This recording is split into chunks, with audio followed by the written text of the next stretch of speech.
At my son's wedding, his bride said, "Starting tomorrow, you're no longer part of this family. Now I'm the most important person in his life." I just smiled and canceled the check for $80,000. In the morning, she burst into my house, and I'm glad you're here with me. Please like this video and listen to my story till the end and let me know which city you're listening from. That way I can see how far my story has traveled. I never thought my son Michael's wedding day would become the day I'd have to protect everything I'd built. For 30 years, I'd run a successful accounting firm in Portland, raised Michael alone after his father passed, and saved every penny I could for his future. The $80,000 check I'd written as a wedding gift wasn't just money. It was supposed to be the down payment on their first house, a foundation for their life together. The warning signs started 6 months before the wedding.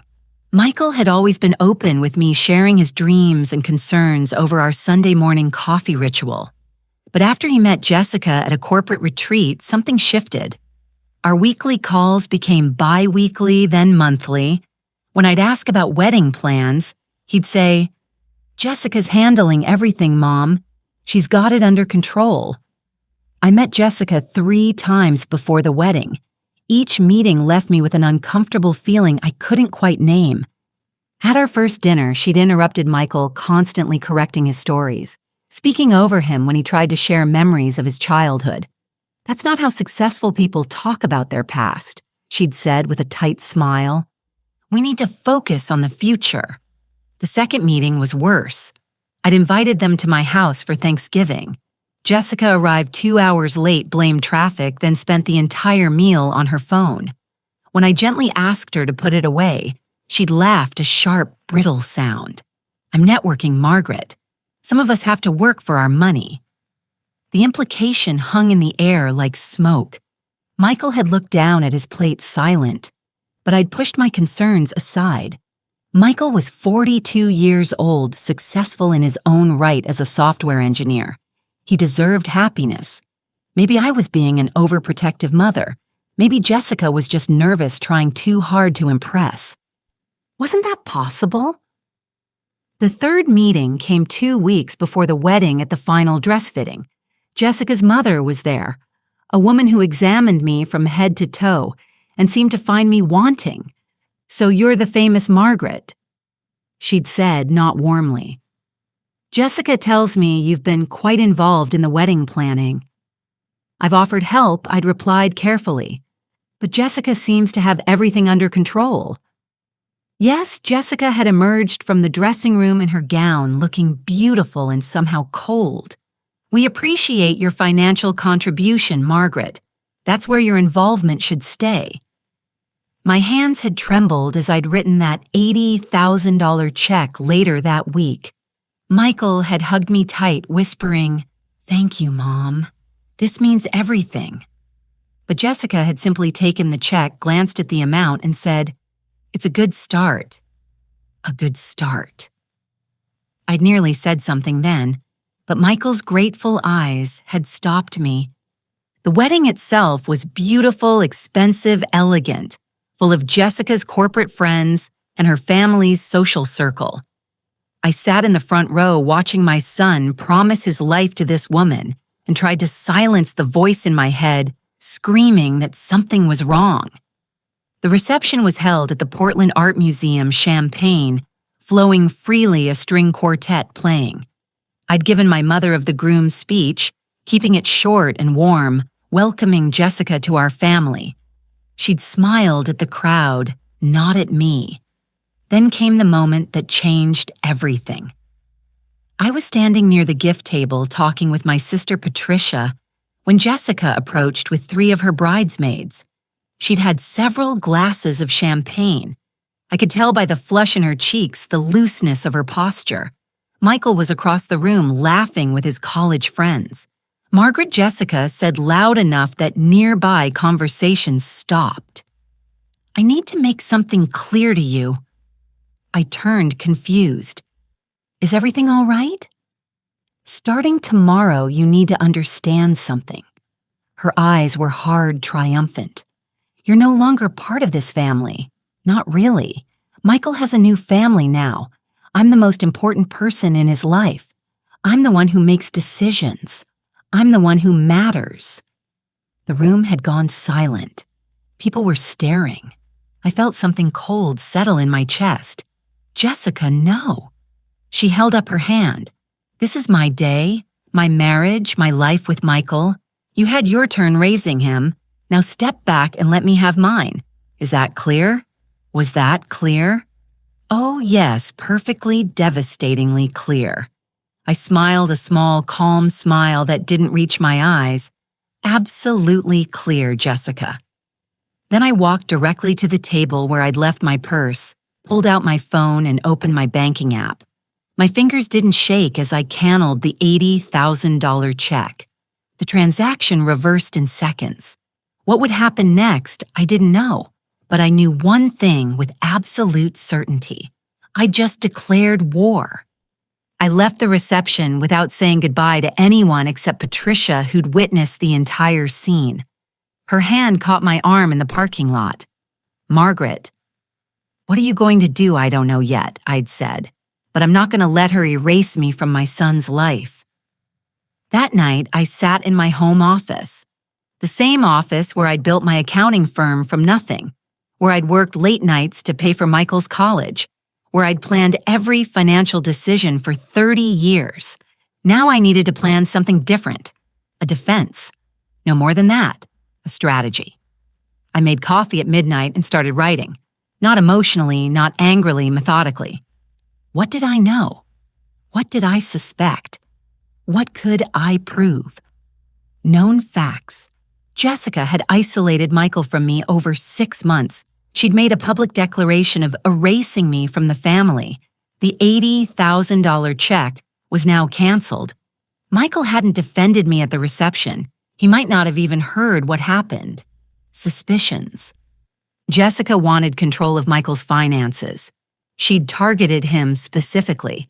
A successful man with a wealthy mother. This wasn't about love. It was about money and status. But suspicions weren't proof, and I'd learned in business that you never make a move without solid evidence. The fear hit me around 3:00 a.m. What if I was wrong? What if Jessica had just been drunk, nervous, saying things she didn't mean? What if I pushed too hard and Michael chose her over me? I could lose my son forever. I sat with that fear for an hour, let it wash over me. Then I picked up a photo from my desk. Michael at 8 years old, gap-toothed and grinning, holding the trophy he'd won at the science fair. I'd been there. I'd always been there. And I'd be damned if I'd let someone erase that without a fight. By dawn, I had the beginning of a plan. First, information. I needed to understand who Jessica really was. I called Patricia at 7 a.m. I need your help discreetly. Patricia had been a paralegal for 25 years before retiring. She knew how to find information. What are we looking for? Everything. Jessica's employment history, her finances, any public records. I need to know if there's a pattern. You think she's done this before. I think she's too comfortable with cruelty to be a beginner. While Patricia started her research, I focused on protecting my assets. At 9:00 a.m., Monday morning, I walked into my attorney's office. Robert Chen had handled my business affairs for 15 years. He knew me well enough to read my expression. Margaret, what happened? I told him everything. He listened without interrupting, his fingers steepled under his chin. When I finished, he leaned back in his chair. You canceled the check. Yes. Good. That was legally yours to give or not give. But I assume you're here because you're worried about more than just that money. I need to protect everything else. If she convinces Michael to sue me for the money, if she tries to claim I promised it irrevocably, if she stop. Robert held up his hand. Let's think clearly first. Do you have any written agreements about this money? No, it was a gift. Perfect. A gift can be revoked before it's accepted and cashed. You're protected legally. But Margaret, he paused. This isn't really about the law, is it? No, it wasn't. It was about my son. It was about not losing him to someone who saw him as a resource to exploit. I need you to do something else. I said, I need you to review all my estate documents, my will, my trusts, everything. I want to make sure that if something happens to me, Jessica can't access anything meant for Michael until certain conditions are met. Robert made notes. What kind of conditions I don't know yet, but I won't let her inherit control of money I spent 30 years earning. As I left his office, my phone rang. Michael. My heart jumped. Mom. His voice sounded strained. We need to talk. Jessica told me what you did with the check. I'm sure she has her version of events, I said carefully. Would you like to hear mine? Can you come to our apartment tonight around 7? Our apartment already. Not my how fast she'd worked. I'll be there. I said I had 9 hours to prepare. 9 hours to decide how much truth to tell my son, because I was beginning to realize something terrible. Jessica hadn't just married Michael. She'd been planning this for months, maybe longer, and I was only just beginning to understand how deep this went. I arrived at Michael's apartment at exactly 7:00. The building was in the Pearl District, expensive, modern, everything Jessica would want. I'd helped Michael with the deposit 2 years ago, back when he'd lived alone, back when our relationship had been simple and honest. Jessica answered the door. No smile, no pretense of warmth. Margaret, come in. The apartment had changed. Michael's comfortable, lived-in furniture had been replaced with sleek designer pieces. His collection of vintage science fiction books was gone from the shelves. Even the pictures of us of his childhood of his father had disappeared. Where's Michael? I asked, getting us wine. Sit down. It wasn't an invitation. It was a command. I remained standing. I'd prefer to wait for my son. Something flickered in Jessica's eyes, surprised maybe that I wasn't immediately complying. Before she could respond, Michael emerged from the kitchen carrying 3 glasses. He looked exhausted.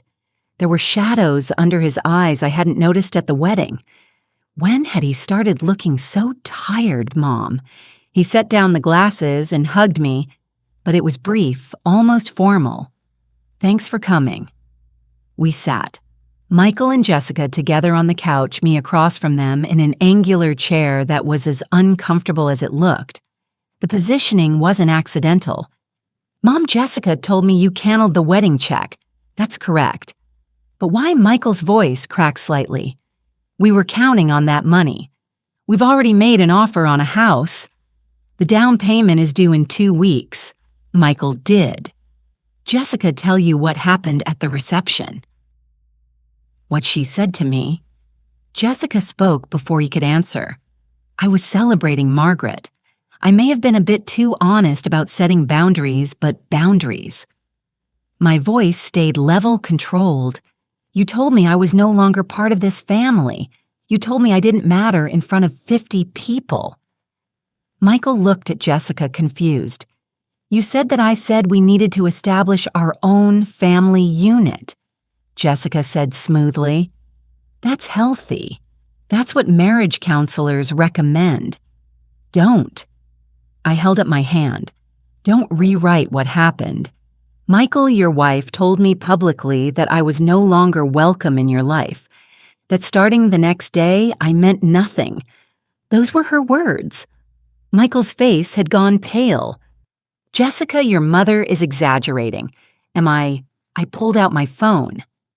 Because Patricia recorded it. Would you like to hear I hadn't asked Patricia to record anything, but Jessica didn't know that? And the flash of panic in her eyes told me everything I needed to know. That's illegal, Jessica stammered.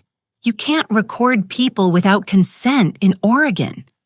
Actually, Oregon is a one-party consent state, I said calmly, but that's beside the point. The point is that you showed your true self at that reception, Jessica, and I responded appropriately by revoking a gift I had every legal right to revoke. Michael stood up.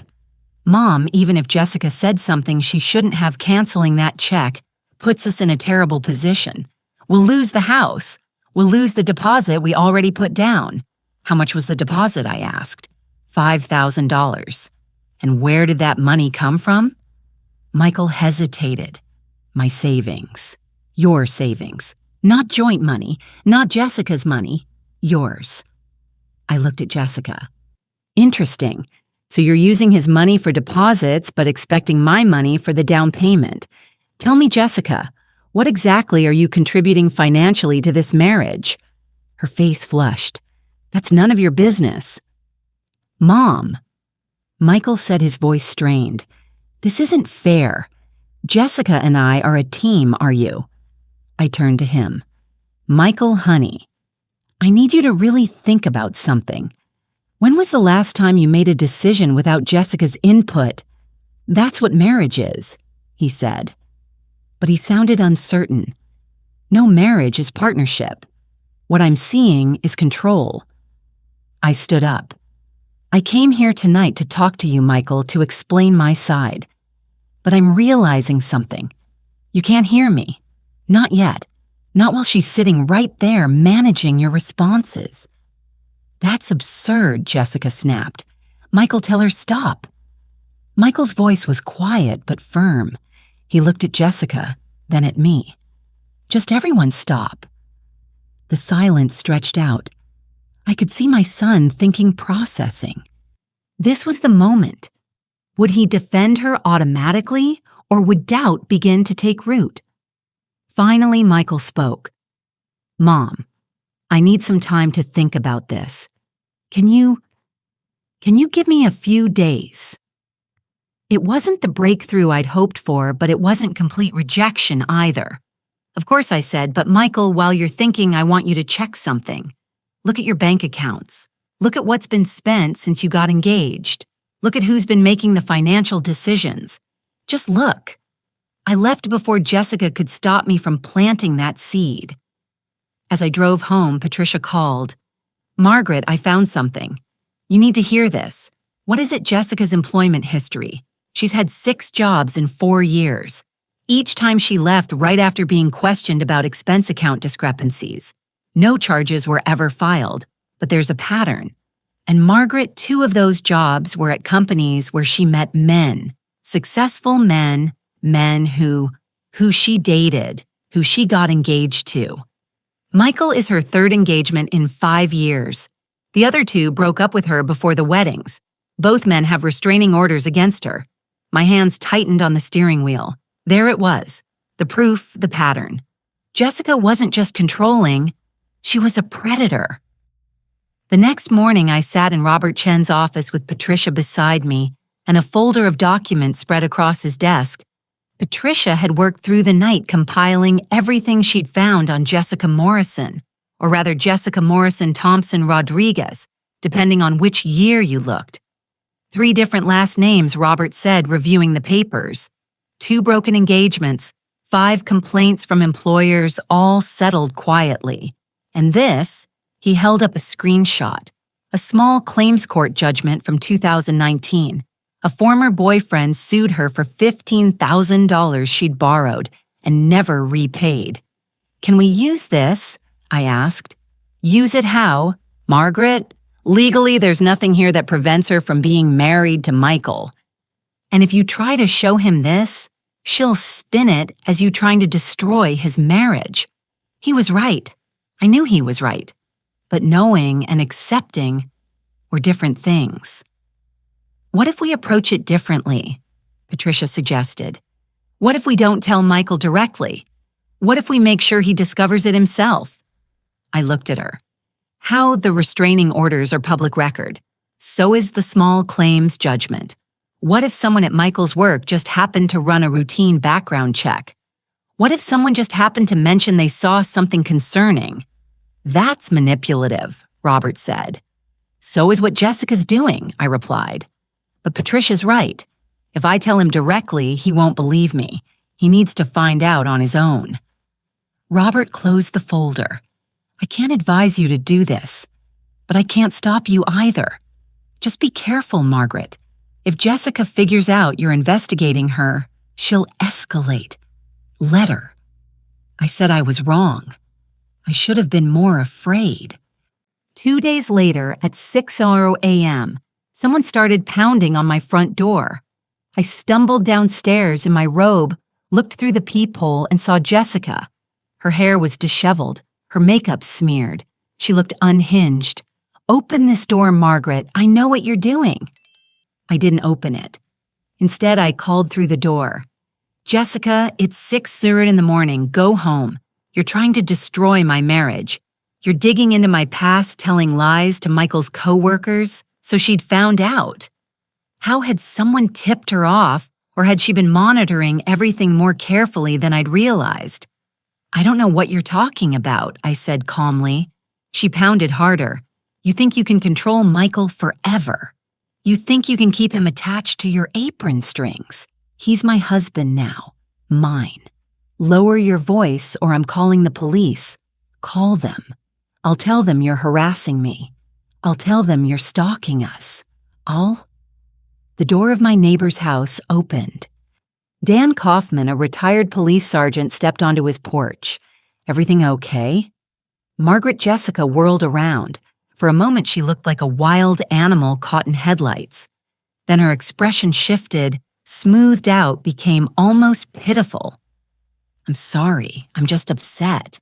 My mother-in-law canceled a check she'd promised us, and now we're in financial trouble. I shouldn't have come here like this." Dan looked at me. I shook my head slightly. A silent message. He understood. "Maybe you should go home," Dan said to Jessica. "Cool down."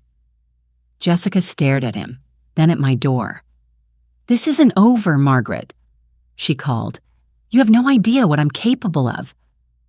She left, but I watched from my window as she sat in her car for 20 minutes, just staring at my house. When she finally drove away, I was shaking. Dan came over 10 minutes later. "You want me to file a report?" "Not yet, but I'm documenting everything." I showed him the video from my doorbell camera. "Can you keep a copy just in case?" "Of course, Margaret. Whatever's going on, be careful." That woman looked dangerous. He wasn't exaggerating. Over the next 3 days, Jessica called me 17 times. I didn't answer. She left voicemails that ranged from sweet, "Margaret, I'm so sorry. Let's talk to vicious. You're going to regret this. You manipulative." She sent emails, text messages, even had flowers delivered with a card that read, "Some mothers need to learn when to let go." But the worst was when she went to Michael's boss.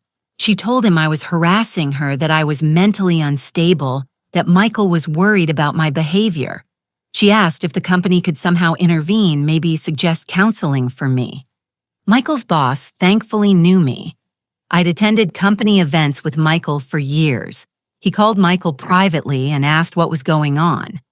That conversation, Michael later told me, was the first crack in Jessica's facade. Because Michael had no idea Jessica had gone to his boss. He'd never authorized it. And when he confronted her about it, she'd said she was just trying to help him manage his difficult mother. That word, manage. By the end of the week, Jessica stopped calling, stopped texting. The sudden silence was more frightening than the harassment. I took Patricia's advice and went to her beach house in Cannon Beach for 3 days. I needed distance, needed to clear my head and prepare for whatever was coming next, because something was definitely coming. I returned from Cannon Beach on Thursday afternoon feeling more centered. The ocean had always helped me think clearly. Patricia had stayed with me, and we'd spent hours walking the beach, planning, strategizing. More importantly, I'd received a call from Michael, not Jessica. Michael himself. "Mom, can we meet, just the two of us?" My heart had leaped. Of course. When tomorrow? Lunch at Bamboo Sushi? Noon? I'll be there. But Friday morning brought an unexpected visitor. Jessica's mother, Diane Morrison, appeared on my doorstep at 10:00 a.m., dressed expensively, wearing a smile that didn't reach her eyes. "Margaret, may I come in?" This was the temptation Patricia had warned me about. "We can talk on the porch," I said. Diane's smile tightened, but she nodded. We sat in my wicker chairs, and she arranged herself carefully as if posing for a photograph. I came to apologize on behalf of my daughter, she began. Jessica's been under tremendous stress. The wedding, the new marriage, the financial pressure you've created, the financial pressure I've created. I interrupted by that check. Yes, Margaret, I'm going to be direct. Jessica made a mistake at the reception. She drank too much, said things she didn't mean.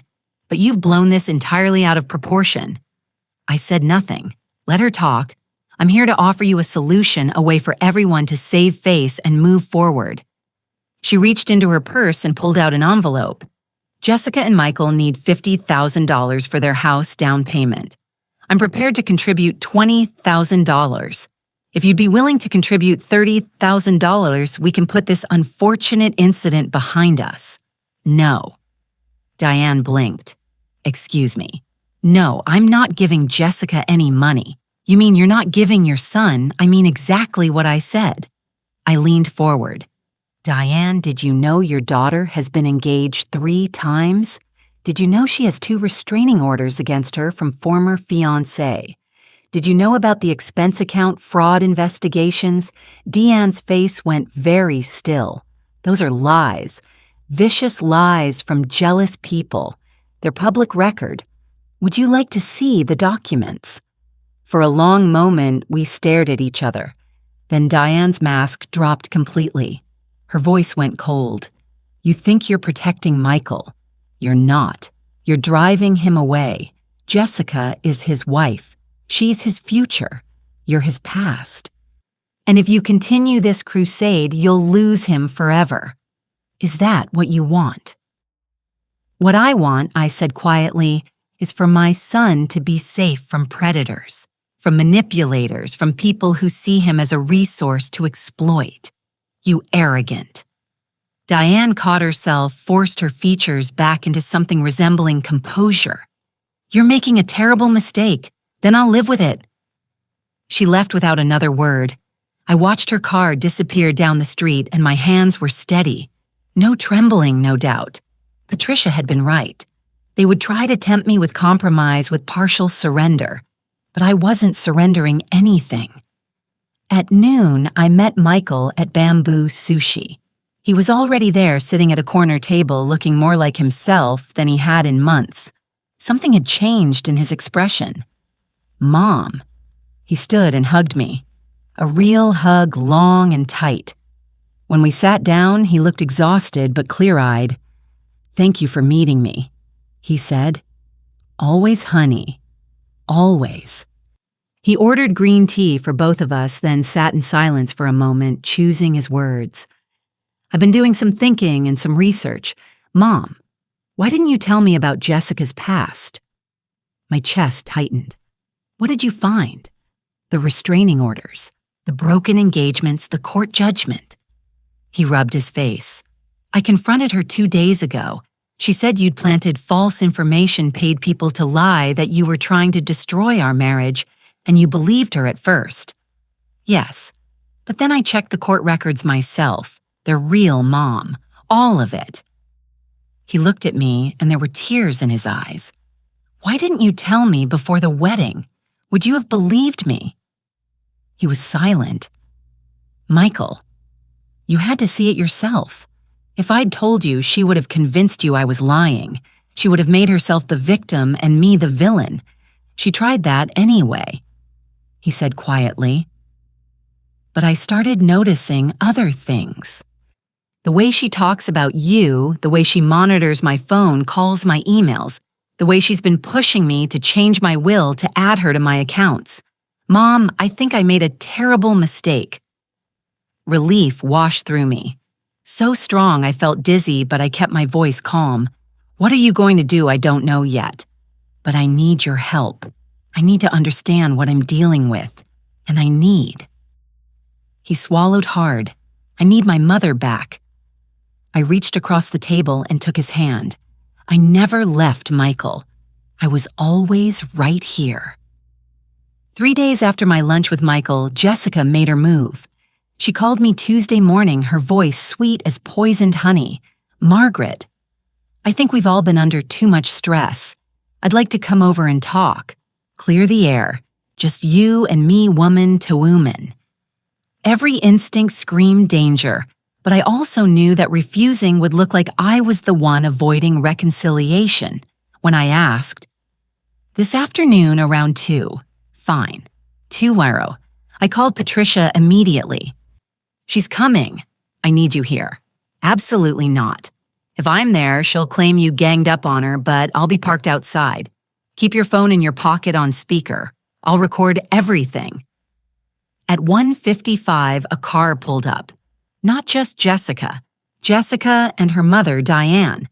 Both of them dressed in expensive casual wear, carrying what looked like a gift bag. This wasn't a reconciliation. This was an ambush. I opened the door before they knocked. "Jessica. Diane. I wasn't expecting both of you. I hope you don't mind." Jessica said, all warmth and light, "Mom wanted to come along. We thought it might help to have another perspective." They came in without waiting for an invitation. Jessica set the gift bag on my coffee table, a bottle of expensive wine and gourmet chocolates, the props for the performance they were about to give. "Margaret, we want to start fresh." Jessica began settling onto my couch, like she owned it. "I know we got off on the wrong foot. I take full responsibility for that." "Do you?" "Absolutely. I was overwhelmed with the wedding and I said things I didn't mean. I hurt you and I'm genuinely sorry." She looked at me with wide, earnest eyes. "I want us to be family. Real family. Don't you want that too?" "What I want," I said carefully, "is honesty." Of course, Jessica leaned forward. "That's why we're here. To be completely honest with each other." Diane nodded. "Jessica's told me everything about the stress, about the misunderstandings. Margaret, she loves Michael deeply. This isn't about money or control. It's about building a life together." "Then tell me about your previous engagements," I said, looking directly at Jessica. The temperature in the room dropped 10 degrees. Jessica's smile froze. "Those were mistakes," she said tightly. "Relationships that didn't work out. Everyone has a past, Margaret. 2 restraining orders isn't just a past, it's a pattern." Diane stood up. "How dare you bring that up? Those were lies told by vindictive men who couldn't handle strong women." "Sit down, Diane." My voice was steel. "I'm not finished." Something in my tone made her pause. She sat. I looked at Jessica. "I know about the expense account fraud investigations. I know about the small claims judgment. I know you've targeted successful men before, gotten engaged, tried to access their money and moved on when they figured out what you were doing. Michael is just your latest mark." Jessica's mask dropped. The sweet, apologetic daughter-in-law vanished, replaced by something cold and calculating. "Prove it," she said. "Prove any of it in a way that Michael will believe. Because right now, Margaret, you look like a bitter, controlling mother who can't let go of her son. And that's exactly what I've been telling him. I've already shown him the court records, which I've explained were misunderstandings and false accusations." Jessica stood, moving closer to me. "You think you're so smart. You think you've won because Michael had lunch with you. But he came home, Margaret. He came home to me. He's sleeping in my bed. He's wearing the wedding ring I put on his finger. And at the end of the day, I'm the one who has him," Jessica Diane warned. But Jessica was beyond caution. Now her face was twisted with contempt. "You want to know what Michael said last night?" He said, "Maybe Mom is right about some things, but I can't abandon my wife." Do you understand what that means? It means even when he knows I'm flawed, even when he has doubts, he still chooses me. Because I'm his wife. Because I have legal rights now, because I'm in his house, in his bed, in his bank accounts. "You're in his bank accounts," I asked quietly. Jessica realized her mistake too late. Diane grabbed her arm. "We should go." "No." Jessica shook her off. "I'm tired of playing nice. Here's the truth, Margaret. You have 2 choices. Either you give us the money, the full $80,000, and back off completely, or I make your son's life a living hell. I'll max out every credit card. I'll take loans in his name. I'll make sure that by the time I'm done, he's so financially destroyed, he'll have no choice but to stay with me. Because what kind of man leaves his wife when he's drowning in debt? What kind of man abandons the person he made vows to? You're threatening financial abuse, I said. I'm promising consequences. Give us the money, Margaret, or watch me destroy everything you've built for him. Your choice. You have 24 hours to decide. They left, slamming my door hard enough to rattle the frame. I stood in my living room shaking, not from fear, from rage, from the absolute certainty that this woman would do exactly what she'd threatened. Patricia came in through the back door 30 seconds later. Her face was pale. "Tell me you got all of that," I said, every word. "Margaret, we need to take this to Michael right now." "No." I took a deep breath, forcing calm. "Not yet. If we play this wrong, she'll claim the recording is fake or edited. We need more. We need her to make a mistake so big that Michael can't deny it." What kind of mistake? I smiled, cold and certain. The kind that comes from arrogance. Jessica thinks she's one. She thinks she's untouchable. So we're going to let her think that for just a little longer, and when she makes her next move, we'll be ready. The fear was there, yes, but underneath it was something stronger. Determination and the absolute will to protect my son, no matter what it cost me. The breaking point came faster than I expected. Jessica's 24-hour ultimatum ended at 2 p.m. Wednesday. At 2:15, I received a notification from my bank's fraud alert system. Someone had tried to access my accounts using forged authorization documents. The bank had flagged it immediately. I'd put additional security measures in place after Jessica's threats. Within an hour, I was in Robert Chen's office with bank security footage showing Jessica at a branch across town, presenting documents claiming she had power of attorney over my finances due to my declining mental health. "She forged your signature," Robert said, examining the documents.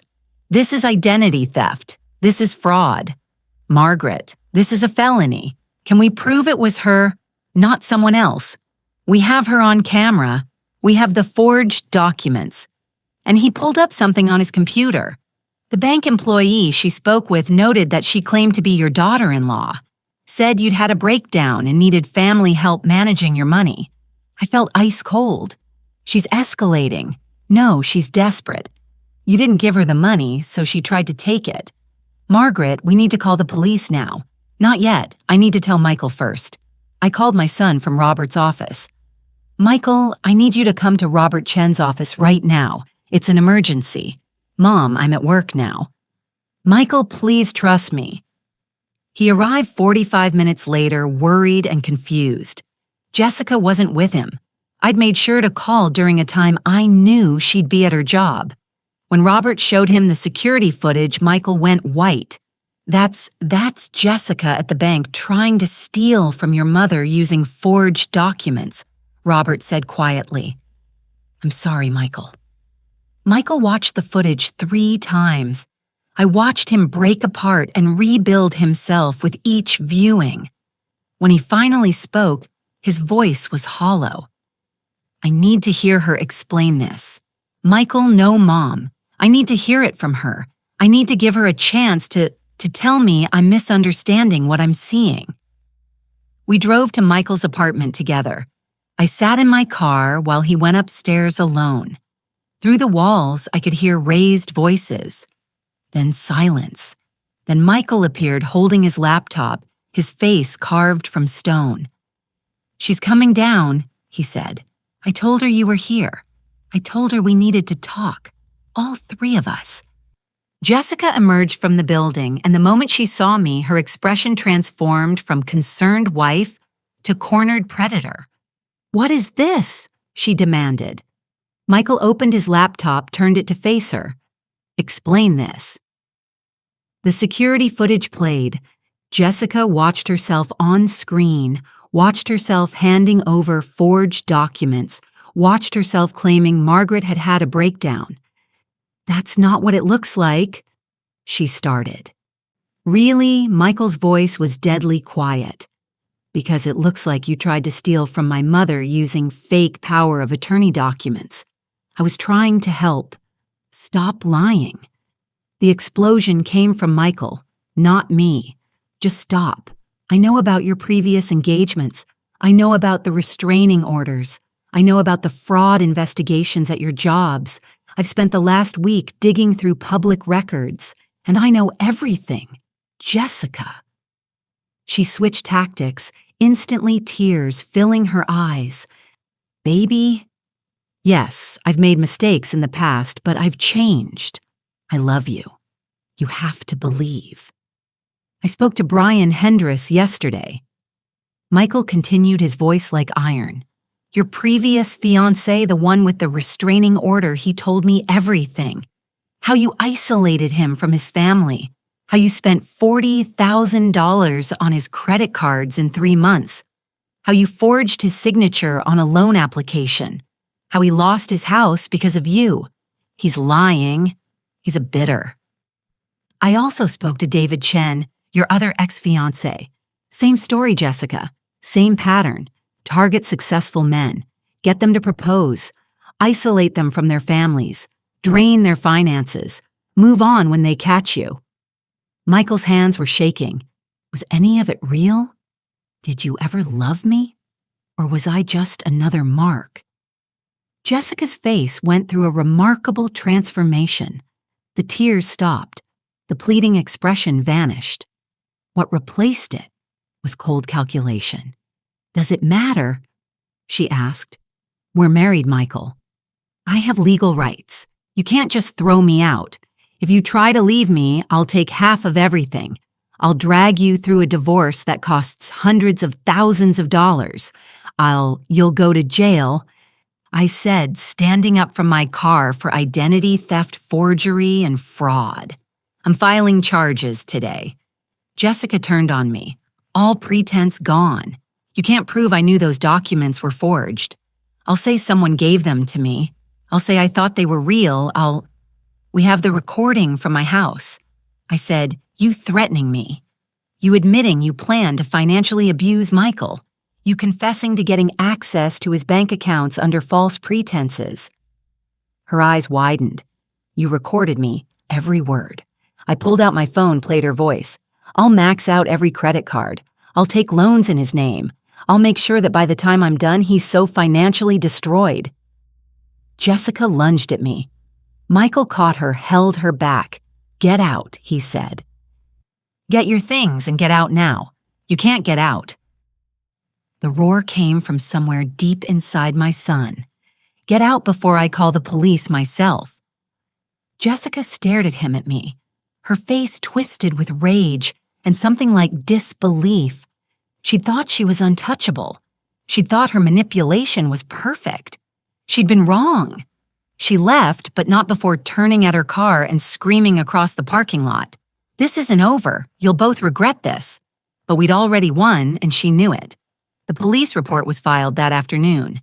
Detective Sarah Walsh took my statement, reviewed the security footage, examined the forged documents, and listened to the recording from my house.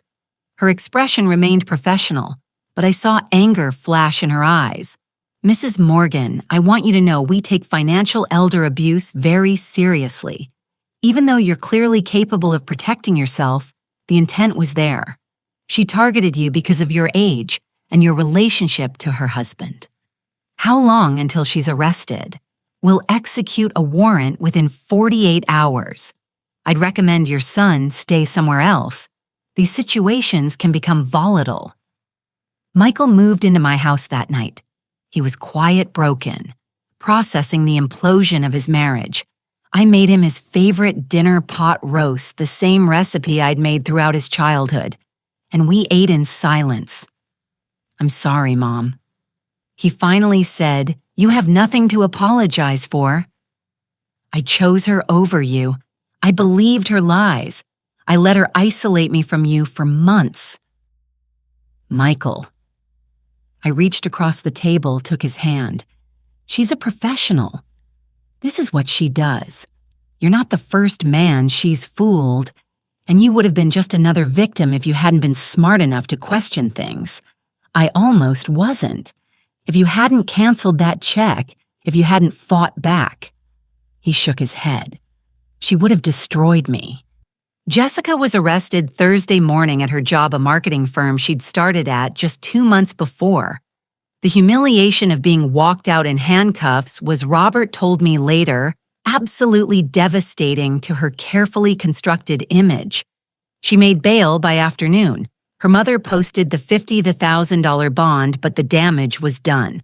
The charges were serious: identity theft, forgery, attempted fraud.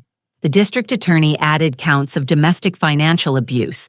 And when Brian Hriss and David Chen heard about the arrest, they came forward with their own evidence requesting the cases against her be reopened. Jessica tried to contact Michael repeatedly. Calls, texts, emails, all blocked. She showed up at my house twice. The second time, with police present, she was served with a restraining order. "This is your fault," she screamed at me from the street. "You destroyed my life. You turned him against me." "No, Jessica," I called back calmly. "You destroyed your own life. I just made sure you couldn't destroy my son's too." The divorce proceedings were swift. Michael filed for annulment based on fraud. Jessica had concealed her criminal history and her financial situation. When it came out that she'd been maxing out credit cards in Michael's name during their 3-month marriage, the judge was unsympathetic. Jessica tried to claim she deserved spousal support. The judge reviewed the evidence of her fraud pattern and denied it. She tried to claim she deserved half of Michael's assets. The judge pointed out that Oregon law doesn't favor people who enter marriage fraudulently. She tried to claim emotional distress.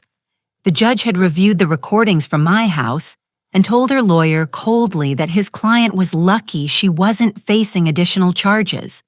The annulment was granted.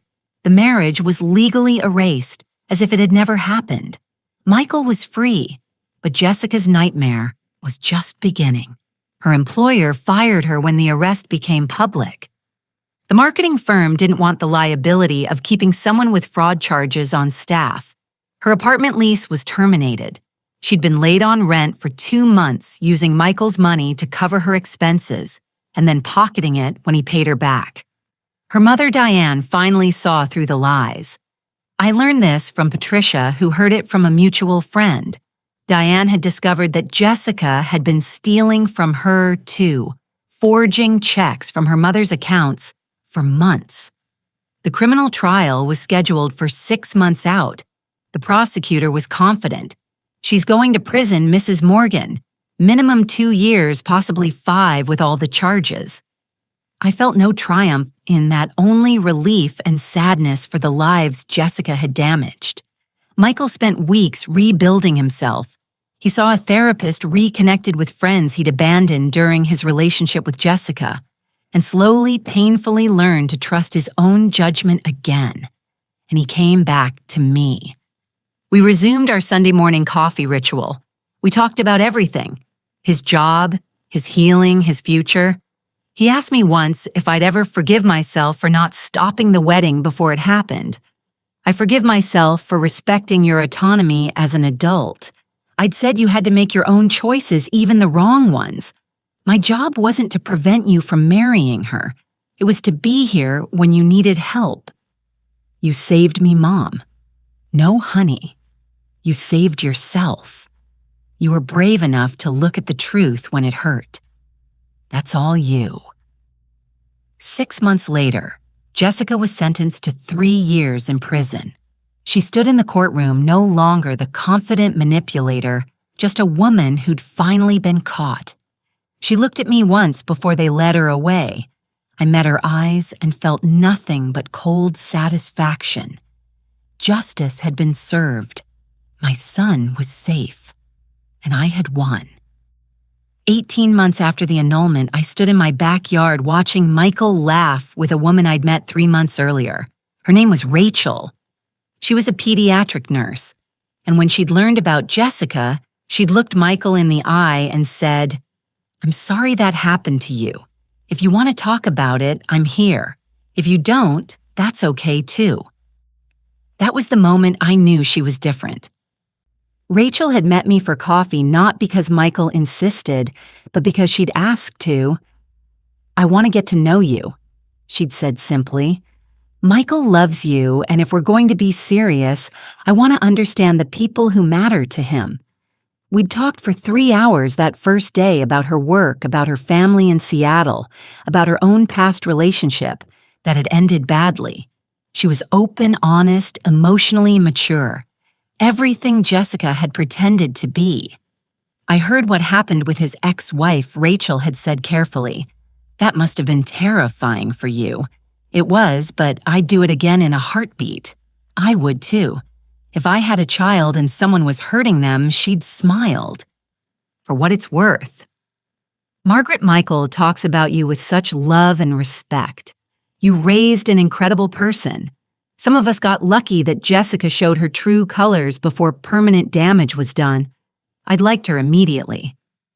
Now watching Michael with Rachel at our family barbecue, I saw something I hadn't seen in years. My son was happy. Genuinely, peacefully happy.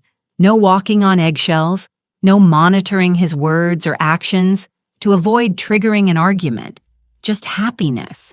"She's good for him," Patricia said, coming to stand beside me. She'd been vindicated by everything that happened. Her instincts about Jessica had been right from the start. "She is, and he's good for her too. Have you heard the latest about Jessica?" I had. It was impossible not to hear the updates through mutual acquaintances and public records. Jessica's life had completely collapsed. She'd served 18 months of her 3-year sentence before being released on parole. During her time in prison, she'd lost everything. Her mother had cut off all contact after discovering the full extent of Jessica's thefts. Diane had moved to Florida to escape the shame and had made it clear she wanted nothing to do with her daughter. Jessica's professional reputation was destroyed. A simple Google search of her name brought up articles about the fraud case, her arrest, her conviction. No reputable company would hire her. She'd tried to restart in a new city, Phoenix, according to one source, working minimum wage jobs and living in a studio apartment. She'd attempted to reach out to Michael twice through new email addresses, both times begging for money, claiming she'd changed, claiming she needed help. Michael had forwarded the emails to his lawyer and the police. Jessica was warned that any further contact would violate her parole and send her back to prison. She'd tried social media campaigns posting sob stories about being a victim of a vindictive mother-in-law claiming I'd fabricated evidence against her. But the court records were public. People could see the truth. Her posts got reported and removed repeatedly. Last I'd heard, she'd been fired from a retail job for stealing from the cash register. Old patterns never truly died. Brian Hriss, her first victim, had called me once. "I wanted to thank you," he'd said, "for stopping her, for making sure she faced consequences. I tried to warn people about her, but no one listened. You didn't just save your son. You probably saved other men from being her next targets." That had meant more to me than I'd expected. My own life had flourished. My accounting firm had landed 3 major new clients. I'd been invited to speak at a women's business conference about protecting yourself and your family from financial predators. My story without names, without specific details, had resonated with hundreds of women who'd faced similar situations. I'd also finally finished renovating my house, something I'd been putting off for years. New kitchen, new bathrooms, fresh paint throughout.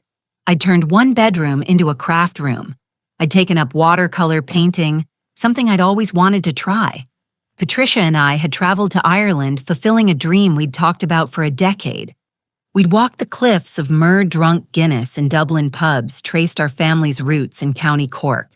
I was 72 years old and I'd never felt more alive. Michael was thriving too. He'd gotten a promotion at work, partly because he was no longer distracted by a toxic relationship.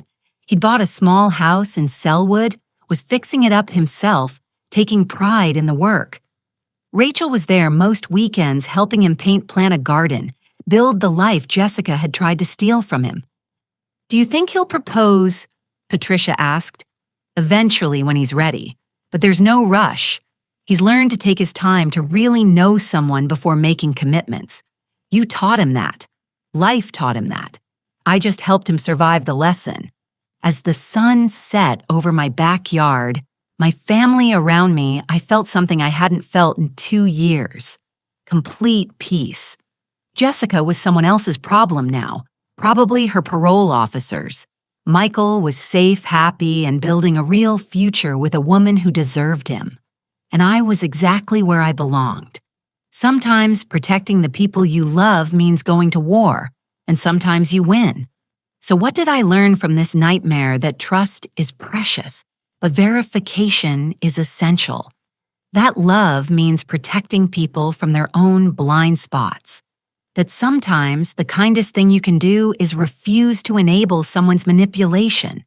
If you see someone you love being isolated, controlled, exploited, don't be silent.